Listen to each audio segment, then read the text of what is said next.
I'm in Zandvoort to drive the new BMW i3. Now the i3 is not like any normal BMW, it's an all-electric car.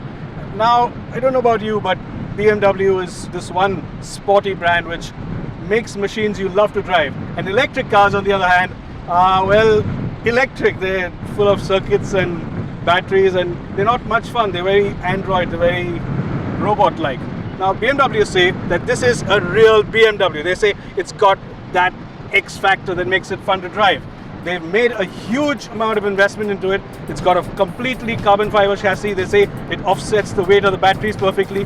But the big question is it a real BMW?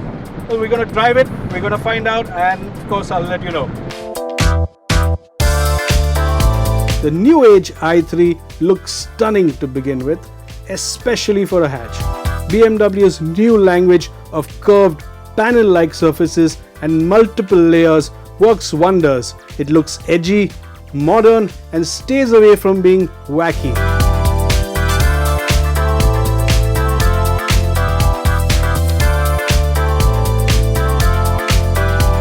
As is apparent, the new BMW i3 uses a very expensive combination of aluminium, carbon fiber, and steel for its chassis.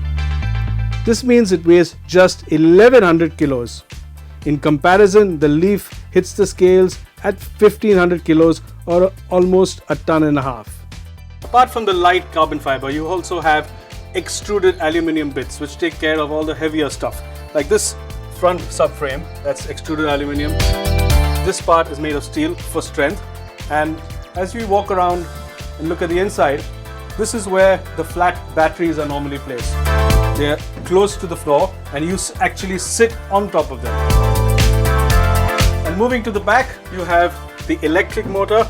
It sits to the left here, and conveniently, because it's a BMW, you get rear wheel drive. That's the rear wheel drive shaft.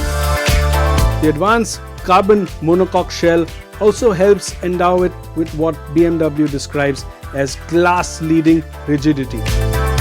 This inherent structural strength is so high, in fact, it has allowed BMW designers to do away with the traditional B pillars of the car. There are no instruments up front, just a screen. Accommodation up front is excellent, with BMW's i3 imparting an airy, upbeat ambience. The rear suicide doors allow you easy access, and space is decent in the back too. The seats are really comfortable, and the pillarless rear section gives you a good view outside as well. So to start the i3, you need the key. And foot on the brake, press the start button. Once the Star Wars sound has come, you know that the drive motor is engaged. Simply select drive and you're ready to go.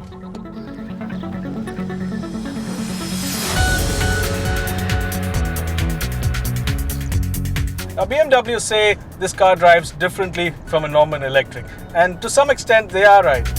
The steering has a nice feel to it. Obviously it's electric, it's not going to be hydraulic, no way. And you get a nice sense of weight, you know where the front wheels are, which is not something you find on a lot of electric cars. And it has a nice balance to it because the batteries are sitting right under you, the weight is nice and low, and that makes it easy to turn the car. Now I'm driving the Pro mode, which is the most efficient mode, and it isn't really too bad because there's enough torque for city driving, more than enough torque. You know, if I put my foot down, that's what happens. It's really nice and it's really quick, and it doesn't feel like you're in a super saver mode. It feels nice, and honestly, it is pretty good to drive in the city. It of course feels slow once you're out on the highway, and you soon hit an invisible wall of performance, with the pace not picking up much after around 70 kilometers an hour. Using the accelerator harder now just does nothing. When you put it into comfort mode, which is where you get a lot of the power, it's much nicer to drive than something like a Prius. Much nicer. It's got a lot more feel to it. You know where the front wheels are. It's nice to steer, and after a while you do tend to forget that this is an electric car. Of course, when you really want to accelerate, you can put your foot down and then this happens. Wow, isn't that fun? Quick to 90.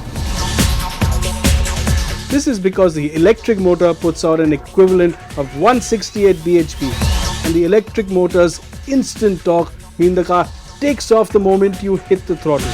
In fact, performance is so good, it's good enough to outsprint many a fast hatch. 0 to 100 in fact comes up in something like 7.2 seconds. The i3 is also very different in the way it recharges its batteries. This is especially true when you coast or get off the accelerator. Now the unique thing on this car is when you get off the accelerator, it starts to brake for you. It rewinds the power. It's regenerative, and you don't need to touch the brakes, and that's pretty brilliant. It takes a bit of getting used to because you can't cruise comfortably with a light foot on the throttle like you would in a regular petrol or diesel car. And like a lot of BMWs, ride is a bit thumpy. The bigger issues, however, are the limited range around 130 km in the real world, and the fact that it takes around 6 or 8 hours to charge the car on a regular low voltage socket. Luckily, BMW also offer a range extender called the REX version. It has a 2-cylinder BMW bike engine that charges the batteries in case you run out of range.